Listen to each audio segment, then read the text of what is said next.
My guest today is celebrating her third Tony Award nomination for playing Laura Wingfield in the acclaimed Broadway revival of The Glass Menagerie. Please welcome back to Show People, Miss Celia Keenan-Bolger. Thanks. Hi. Hi. Wow, 3. I mean, Look at you. You're like a fancy stage actress. I mean, like you're like history now. you know what I'm going to tell you? It doesn't get old.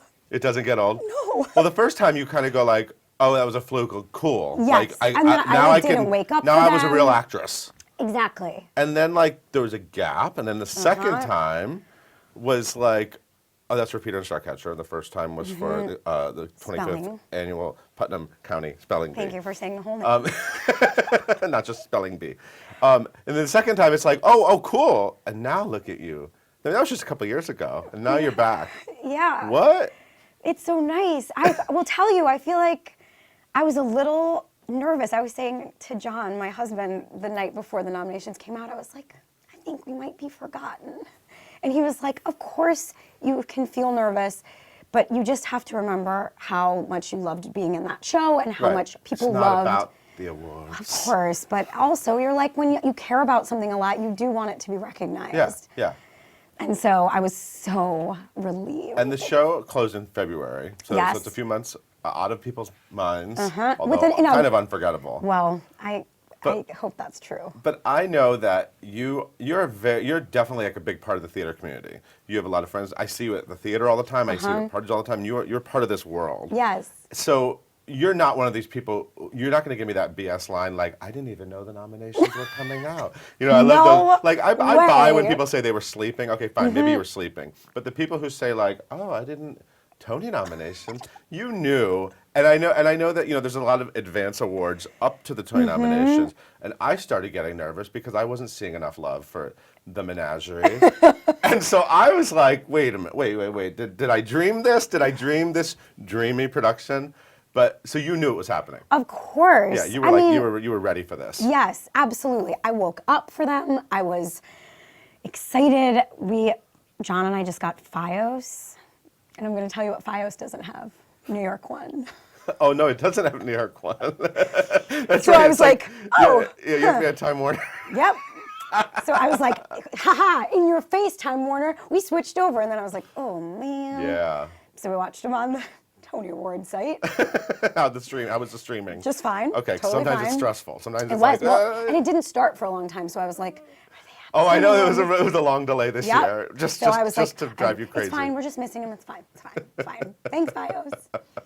But it was a great relief. And the other best part was that I had to go. I was doing a reading at Lincoln Center that day in the basement of Lincoln Center. So I basically heard the awards or the nominations, got dressed, ran to Lincoln Center, and then did not have cell reception for the rest of the day. Oh. Which was honestly that's kind of a good thing. Gift. Yeah, where I was like, I don't know if people are calling or texting or what. Then when I got out of the reading, I was like, So how many text messages once you come out of the basement? Like what's the phone is just more than I've vibrating? had maybe ever. It was a lot. Yeah? A lot. Well, a lot of people love you, that's why. You have a lot of friends. It's so funny when you were talking about this community or whatever and being like, I love this theater community so much. The nice thing about getting older is that you actually get to really know people after years and years and years of being in the business. You work with the same people or with different people, and that was a kind of fun part of yesterday of people that I've seen on stage. The Tony nominee press junket. Yes, I had a moment with Bryan Cranston and he was like, how are you doing? And I was like, what are you doing? He was like, I'm exhausted. And I was like, I believe it. And he was like, I still can't stop thinking about your show. And I was like, I am for reals in a tiny hallway at the Paramount Hotel having a conversation with Bryan Cranston, somebody who I can't think of somebody that I have admired more in the last few years. And he knows your work. I mean, what on earth? He's a fan of your work. Well, that was a big highlight. And also just seeing all those old friends, I don't know. I just think that theater people are great people. I think we didn't get into it for the money. Right. We didn't get into it for the fame. Right. We're all doing it because we genuinely like it. And I think that makes for a really good group of people to spend your days with. I also got to see yesterday, because it happened just accidentally right in front of where I was standing, you reunite with Cherry Jones, your mama. My mother. She's pretty awesome. Oh my God, what about her? she knows some things about acting. She's like the coolest chick. I mean, she was a lesbian before anyone was a lesbian. Truly. I mean, she's just like the coolest. Yes. Was the experience of actually getting to do that entire run with her as amazing, or did it top it? Like, It was what more. did you? It was more. I feel like the whole reason that I auditioned for the Glass Menagerie was because of Cherry Jones and John Tiffany. Because, truth be told, it was never a play that I cared that much about. Really? I read it in high school. I was like, this play's dusty. I just like couldn't find my way in. And then I saw that Cherry was attached, and John Tiffany, who I had been obsessed with. But I was like, the opportunity to work with Cherry Jones, how could I pass this up? And so I read the script again, and I was like, I said to John, I was like, the Glass Menagerie is like a really beautiful play. And he was like, yeah. It's like one of the great American plays. But I learned so much watching her as an actor. I think when you come from the musical theater world, I'm super fast, and I'm like used to learning music in a day, and then you stage the number, and then you perform it at the end of the day. It's like, we got to keep this moving. Yeah. And she is so good about, I think part of what makes her performance so rich is that she is constantly figuring out like all of the layers of what is happening in any given moment. And so like, whereas I would say like, look at me, I'm playing 2 things at once. She's like, look at me, I'm playing 9 things at once. Like there's so much going on underneath what is actually being said. Yeah. It was a really collaborative and dreamy rehearsal process. There also was the dreamy Brian J. Smith, who, he's now a Tony nominee. I mean, he's pretty like racked up Tony award nominations this whole season. Yes. And I think that he should now just own Brian Smith. I mean, forget the J. Who's Brian Smith? Exactly. Nobody knows any Brian Smith. Tony nominee. I mean, Brian J. Smith. I'm with you. I love how generic that name is, Brian Smith, though. It's so awesome. And so not suiting for him, because he's like one of the least generic guys. What should his name be? His name could be Handsome McHandsomeston. Oh yeah, and that this fits the character very well, because you just got to have all these moments with him. I remember he was out. He had already gotten the part when I auditioned for the show. And wait, did you see him in the John Lithgow play? Oh yes. MTC? What was that play called? The Columnist. The Columnist. All I remember about that play, no offense, is Brian J. Smith, the opening scene, Brian J. Smith basically naked, near naked. Yeah. And then I was like, oh, he's the gentleman, that guy, that naked guy is now. So you knew this too going in. Yeah, I did. So you go into this audition and you're remembering the 8-pack. Well, I was like, is he a reader? Is he the reader, or is he have the job? Right. And I assumed pretty quickly, because they gave me a part of the gentleman caller scene for the callback, and were like, you'll do this. And then when I got to the callback, they were like, we're actually going to have you do the whole scene. And I was like, that scene is like a half an hour long, and I didn't prepare. Oh, I only prepared the part that I was given, and they were like, no, that's like totally fine. That's the point. So they like went into the copy room, copied the whole scene. I went in with this whole big stack, and Brian J. Smith was there. And John Tiffany was like, I'm going to set up. He had his shirt on. He had his shirt on. And I was like, he's really handsome.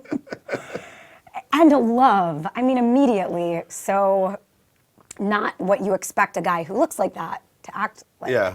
And they like set up a little living room with some chairs and a bench. And John Tiffany was like, you can use none of this. You can sit in the same chair the whole time, or you can use whatever you want. And we both just sat there with our scripts and read that whole scene. And it was like an audition where like magic happened. So you think he should change his name to, what was it again? Handsome Steve? Okay. Is there already somebody with that name in Equity? Handsome J. Maybe SAG. Right. Now, I don't mean to bring the room down a little bit, but the other person who I wanted to see at the Tony press junket was Zachary Quinto. I really appreciate you bringing that up, because it's a very complicated thing to go through that day when, honestly, broken family. Yes. I mean, the Wingfields have always been a broken family, but now 3 out of 4. But truly. But okay, so I have been assuming since the fall that Mr. Quinto would be winning a Tony Award. Same here. I was like, oh, that's a slam dunk. Okay, he's gonna. Wow. I mean, these things. I mean, look, these things happen. Obviously. Yes, and his category was. There are a lot of lead actor there are plays other people. always a tough category. But I'm angry. Can I be angry? And I'm going to tell you, I would never want to say that it was like a complicated day, the day I got nominated for a Tony, but it really was. I felt like I've never done a show with 4 people before, and I'm going to tell you, particularly that play, none of us exist without the other 3. And so I really did have a sense of like, I shouldn't be here unless he is also here. Wow. And he called me that morning from Berlin. I was like in the basement. He has a very glamorous life. Oh my God, he does. He's in Berlin filming. He's doing a movie. Yeah, Agent 47. But he left one of the most generous messages I've ever gotten in my life, and I just thought like that kind of class of, because I think if it had been me and I was the only one that was left out, I would have been so deeply disappointed. Right. And I would think I could have reached out, but I don't think I could have left the message that he left. And I just feel like all I want is for him to come back to Broadway and to keep doing theater. Yes. And because he is, and honestly, when I heard he was doing the show, I was like, that guy's an amazing actor. I'm interested that he's also a movie star. Like, is it one of those things, is it like stunt casting? Right. And like on day 1, I was like, nope, he is the goods. That guy is one of the greatest actors I've ever worked with. Wow. And so I just want him to keep doing theater and to win 100 more Tony Awards and have this experience, because I really think not only as an actor, but as a human, he was such a huge part of that experience for me, and he needs to be seen by more people. Absolutely. What should he do next? I know, what should he do next? I think he should do a musical. Really? Yep. A musical? He could do a musical with you. I mean, we haven't talked about it. Like backstage musicals? Yeah, we were like, what musicals do we love? Was there any backstage singing? Oh, yeah. A lot? There was a lot of Carolina Change. A musical both of us love. Neither of you are appropriate for that. Nope. But it's a musical that both of us know every single lyric to. Really? Yeah. I mean, that is that's one of the cast recordings that like stays on the iPod. Wow, okay. And by iPod, I do mean iPhone. I don't have an iPod anymore. Yeah, that's an old reference. Although iPods were hot when Carolina Change came out. That's right. I did have it on my iPod really then. I think both of us have a dream in like 25 years to do Sweeney Todd. Oh, that's exciting. That's not so bad, right? Let's get that one on the schedule. I mean, right? Let's just get it on there for some future season. Now, he put on Instagram, I follow Zach. He has a good Instagram account. On Instagram. He has a lot he put photos of you up during Menagerie that like blew up. You must have like all kinds of new fans because of his Instagram account. Many Korean. Oh, really? He's big in Korea? We got a spread one day. It was like nothing I've ever seen. It was like 2 tables. All of these like Korean delicacies and candies, and everybody was like, do we eat these? Is it poison candy? But by the end of it, I'm going to tell you, you put food downstairs at the booth theater, it's gone. Do people send poisonous things to Broadway? Surely not. It is a joke, though. I feel like every time you get something from a fan, you're like, there are poison cookies downstairs. If anybody wants some, who wants to eat one first? Good luck. Yep. So he put on, did you see this on Instagram? He put the words, more talent, less ego. And then the caption was, a gentle reminder. He put that up right after the Tony snub. I think that is... How are we supposed to analyze that? I think that is like, I feel like he gave me a talking to at the beginning of the week. We were emailing back and forth, and I was asking him how he was feeling, and that was sort of earlier in the week when I felt like Glass Menagerie was sort of not being recognized. Yeah. I had not been recognized. And he was like, this is the thing. We know what we made. And it was complicated, and sometimes it was hard, and sometimes it was hugely fulfilling. But we know that we did it. It existed. The awards are our ego. They are the part of us that want to be recognized. That are actually, they're about the work, but they're also really not about the work, because the work lives on. All of those people that saw the show, and I was like, that helped me so much. And the fact that I feel like and I saw that immediately, I was like, that is a great thing to remember for the rest of our lives. That like, it's so cheesy and cliched, but it's about the work. Yeah. Because ultimately, do you know what an award doesn't do? Like satisfy you for years and years. And doing that play, like for the rest of my life, I will have had the experience of being in that play. And it like still makes me feel happy inside. I love how teary you get when you talk about it. Oh, it was a magical Yeah. time. It was a magical production and staging. Now, I want to ask you about the shark. You know what I'm talking about.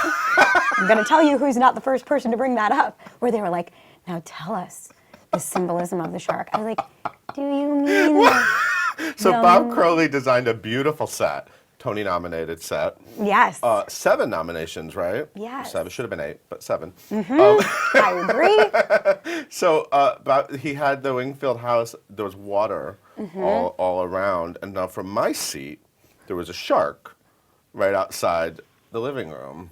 But I hear from maybe other seats, with the water, it became a moon. It was half of a moon. That's but I saw a exactly shark, right. and I was terrified. For all of Act 1, I thought, what the hell? Whoever thought of doing that? Yes. Like He's a genius. There's a shark outside. I also just love that people were like willing. They were like, I like this production enough. I am willing to believe that there is a shark looming in St. Louis, Missouri, outside of the Wingfield home. There was not a shark. No. No, that was not the intention.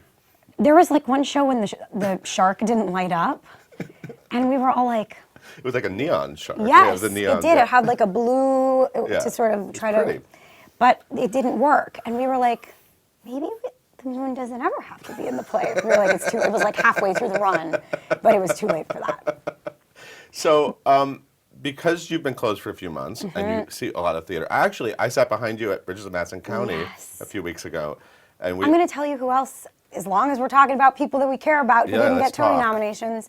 Steve Pasquale, I have to say, there's a part of me that feels like that performance, all anybody can talk about is what a hunk he is. And I'm going to tell you, he is a hunk. But that is, to me, like a fraction of what he did Yeah. in that show. I really, really loved that musical. Yeah. And I could tell. I was sitting behind you, and you were really into it. I was. So- I cried some tears and... What else do you like? Not because you're in a rare position because you've actually able to see other I know. things. Have you seen anyone else in your category?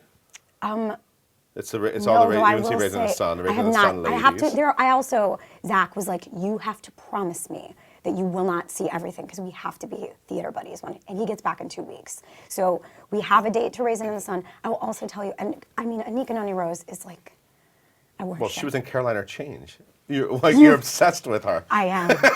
I think she is, and I feel like she can do anything. Yeah. She is, yes, on The Good Wife.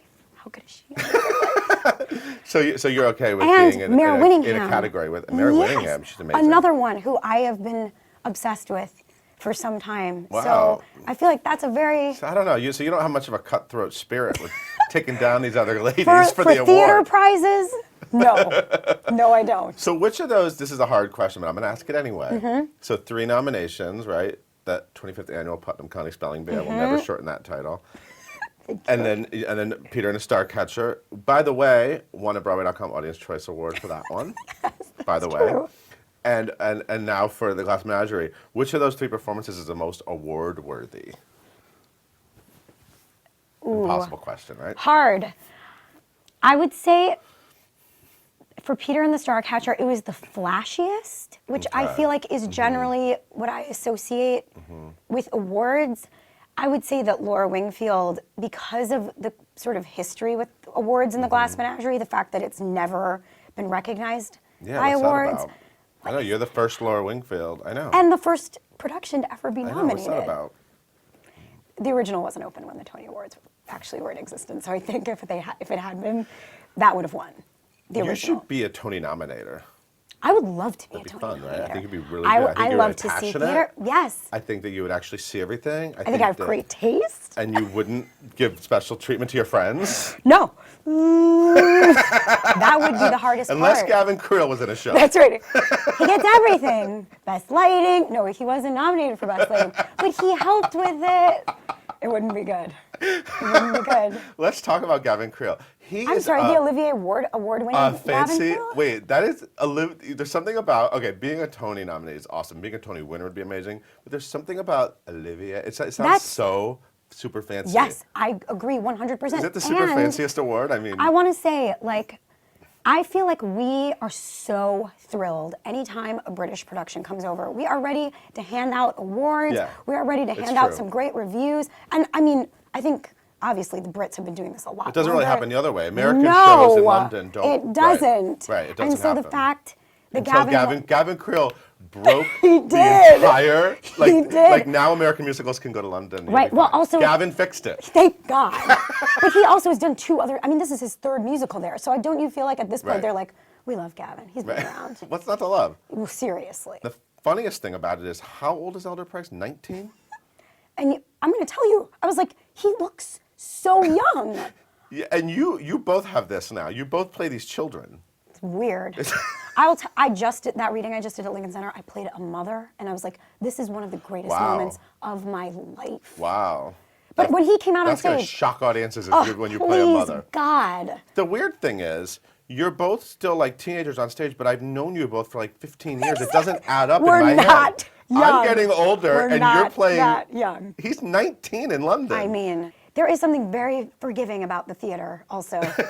So far away, so many lights. Where you're like, they look so young. Critics sit in like row H. That's so right. row H is pretty good. I totally buy it. Did you visit him in London? I did. I visited him, and I think I'm going to go again in June or July. Okay. And what did you guys do when you were there? Did We you have any saw- adventures? We did. We rode a lot of bikes. We rode bikes Biking, all okay. through London because they have the bike share there. And Oh, yeah, Kevin okay. had just gotten a bike, so we rode a lot of bikes.